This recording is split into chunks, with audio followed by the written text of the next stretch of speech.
Today I'm going to show you what's inside of a Helical Limited Slip differential and how it works. Now this 6-speed manual transmission is out of a Nissan Sentra SER Spec-V. Now these cars remind me of the good old racer days when I used to race these cars in Need for Speed Underground. Taking a look around this transmission, this here is the input shaft and our axles are going to plug in here on either side. Here we have our armature that controls this throwout bearing. Now that throwout bearing is going to press up against the fingers of this pressure plate here, which in turn is going to release this clutch, which is tied to the transmission input shaft, from being sandwiched between the pressure plate and the flywheel, which is mounted up to the engine. And controlling that clutch is this slave cylinder, which sits here and pushes it in and out when you step on the clutch. Now this here is the controller bob, so when you move your stick side to side, that's moving this in and out through one cable over here. The other cable is going to move it in and out of gear. Now this one's got 6 speeds plus reverse gear. The only electronics on here is a speed sensor and our park neutral switch. Everything else is human controlled. There's no TCM involved here. So I'm going to start destroying this perfectly good transmission by removing this engine mount.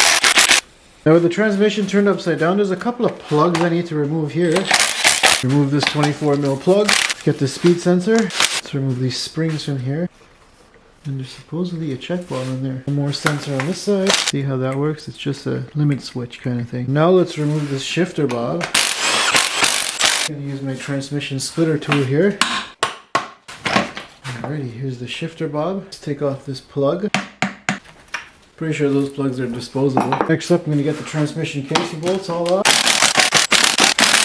Now using my transmission case splitter, I'm going to go ahead and split the casing a little bit. Inside this plug, there's a snap ring that I need to squish outward at the same time as pulling this case up. Pull this cover off. Ta-da! Not a whole lot to see inside the transmission casing. We have our bearing ends here. We have our shifty forks which plug into here for stability. There's a baffle over here which goes to our vent tube. So it looks like this also is a baffle for fluid. And here we come to the prized possession of this limited slip differential. This is the final drive where your axles plug into.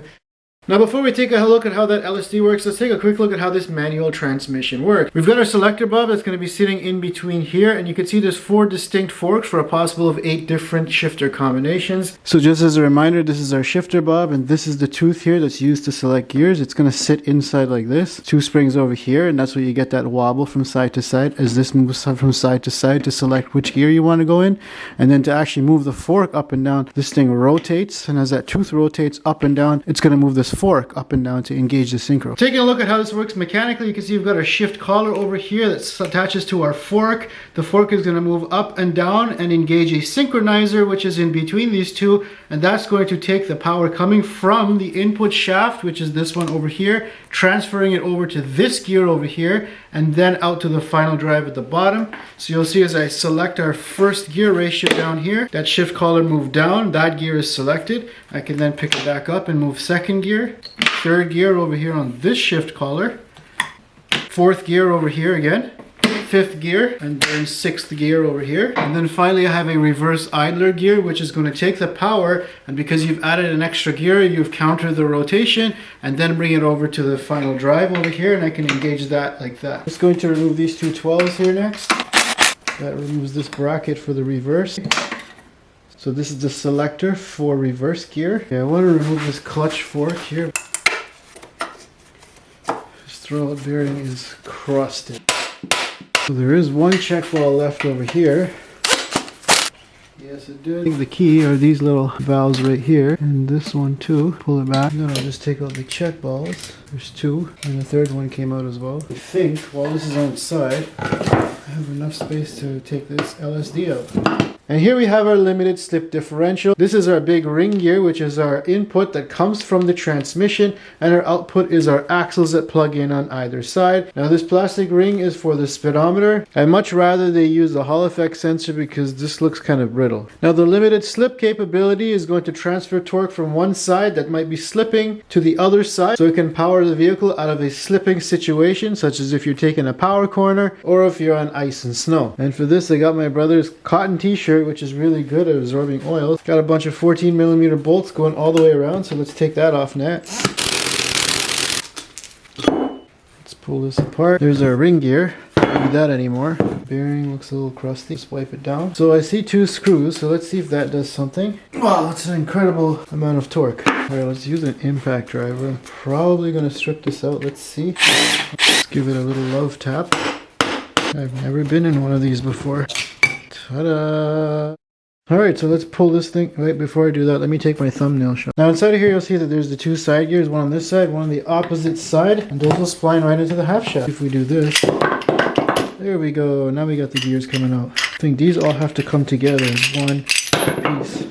And then there's the side gear for the right side. Taking a look at how this went together, we've got our two side gears, and those are where the axles are going to plug into. They kind of sit on a little collar to each other. Then we've got this little dog bone gear that goes on the right side, but it does not go to the left side. And we have this straight piece here. That one goes to the left side only.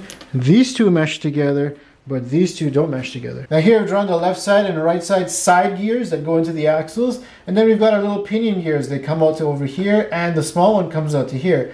Now these two gears don't mesh each other directly, they mesh through their pinion gears. So if there's any wheel speed difference between our left and right wheels, you're going to see these two pinion gears rotate. Obviously you want the entire assembly to rotate as one piece, so that you're not doing a one wheel peel down the road. So I've reassembled this transmission so we can take a look at how this differential works.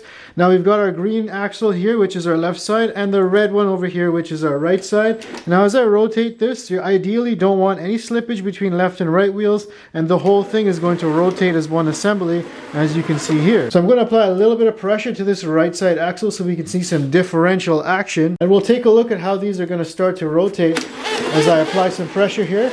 You'll see that those gears start to rotate. Alright, here's a little bit closer view without the axle in the way. You'll notice that that blue gear looks like it wants to rotate faster than the golden gear. Now it looks like that blue gear wants to rotate faster than that golden gear, but they're meshed together, so it's just an optical illusion. But what is happening is that it's spinning on its axis, but it's also spinning around the side gear here. That's why it gives you that illusion. As a matter of fact, we can demonstrate differential action by rotating this in one direction, and you'll see the other one is rotating in the other direction, very similar to an open differential, with the pinions here taking up that difference. And that's the reason why you can't just put the wheels up in the air and rotate one side to see if the LSD will lock up, because they're not going to be locking up at this speed. Now even if I rotate this with the impact driver, I can't get enough force in this to get it to lock up. Now the key into how these LSDs lock up is in the helical cut design itself. You can see it's got a spiral shape to it. It's not just on a slant, and what that does is it creates forces that push it away from each other, which are radial forces, but also axial forces that allow it to move up and down while it's turning. And remember, when these gears are turning, that means there's a difference in between the left and right wheel speed, which you want to resist. These are also not sitting on their own pinions like they do in open differentials. They're just sitting in pockets inside of here. Now when the gear difference is high, the radial forces are going to start adding up, pushing against the housing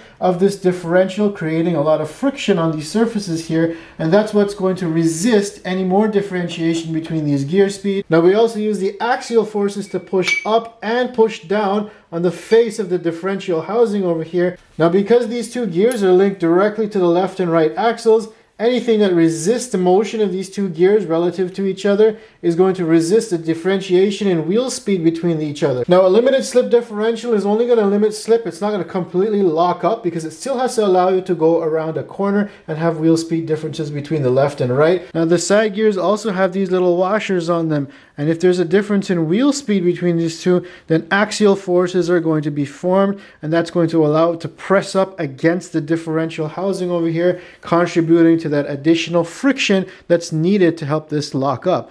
Now you might think, well, why aren't these gears like wearing out or eating into the housing? You got to remember, this only happens while wheel slip is happening. So for example, if I'm putting this in here, you're not going to create enough axial and radial forces when you're at very low speeds. This thing's swimming around inside of oil. It's just going to slip along. It's really when you get to a very high difference in speed between the left and right wheel, such as a one wheel peel, then this is going to start to grind up against the housing. Once it starts to lock up, it's no longer going to have that wheel speed difference, and it's not going to be grinding on anything. So that's why you don't have much wear inside of here. Same thing inside of here. Those are the machine pockets where the pinions are supposed to go, and it doesn't even look like the surface has been scraped off at all. Makes you wonder, like your lazy brother, was this thing even working at all? And that's a look at your gear type, limited slip differential. There are different types that have springs and cams inside to give you preload. Those are much better for higher horsepower. To me, this was actually very mind-bending. I spent a lot of hours on this figuring out how does this thing actually lock up. So it looks like I have to disassemble this thing manually. I'm supposed to take it out as an assembly. I'm going to go ahead and just punch this pin out here. So I got my punch stuck in this little pin here and that didn't work out. So I'm going to pull off this top gear here. I punched out some of these pins here. I'm going to go ahead and start removing these forks. This is the selector fork here. Beat that into the shaft. Oh, my toe. Ow, my toe again. So the punch saved the punch and then the chisel saved the punch, so I call that a win. Let's take a quick minute to talk about our gear ratios. Here is our input clutch coming in here, and anything that does not have a synchronizer on it is going to be splined to that input shaft. This one here has a synchronizer on it, so it's actually free spinning. This way you have free spinning gears and gears that are tied to the shaft all meshed together. They are still moving at their own speed, but you don't have to remesh them when you're changing gears. Now because these gears are spinning at different speeds, when you select them into gear, you want them to speed match before you actually select it, and you do that with the synchronizers. This is the brass synchronizer. You can see there's a little bit of wear inside of there, and this is the only real wear point inside of here. That's going to sit on this cone shape over here, which is the actual gear you want to engage. And what it does is as you press down on this synchronizer, it's going to first use the friction between these two to speed match the synchro, which is moving with the speed of the shaft. And then the collar itself will come in and lock those two together. So now you'd be selected into that gear. Now on this side here, we've got our output shaft. This guy goes to the differential, which is our final drive. These gears here are going to be splined to this output shaft, except these ones here that have the synchronizer on them, those ones are free spinning. Running through our gear ratios, we got a small gear driving a large gear for first gear. The next smallest is our second gear over here. Third is this one. Fourth is going to be our sort of 1-to-1 ratio from this one to this. Fifth is going to be our larger, driving a smaller. And top speed is going to be the largest, driving the smallest. The synchronizers do last a very long time, but it is a wear point eventually at very high mileage. But the hack to that is by using double clutching techniques, and you're still not going to be left on the side of the road with one of these. Now the clutch is the main wear point on these, but if you know how to drive manual properly, it can last quite a long time and only need maybe 1 or 2 replacements maximum in the vehicle's lifetime. It's also very light, compact, I can almost fit my hands around here, and you don't have that dragging loss from automatic transmission clutches moving around in fluids. And more importantly, you don't need a TCM or computer to control this because you're the human controlling this all. Just go back to my last video, linked above, on those Ford Focus TCM failures. Meanwhile, those with manual Ford Focuses are gritting their teeth past 300,000 kilometers. Now because a lot of people are lazy with their left foot and they don't want to engage a clutch, clutchless manual transmissions do exist. Like this one from a Mercedes smart car. Got this one here for a teardown, so make sure you stay tuned for this. And that's a look inside this manual transmission and this Helical Limited Slip differential. I think it's really neat how everything came together to make a really nice, fun, fast, and somewhat reliable car, but the mass market unfortunately did not take this on. And thus we see the disappearance of tuner-style, driver-oriented, cheaper cars on our market today. Make sure you subscribe if you want to see more videos and teardowns just like this one.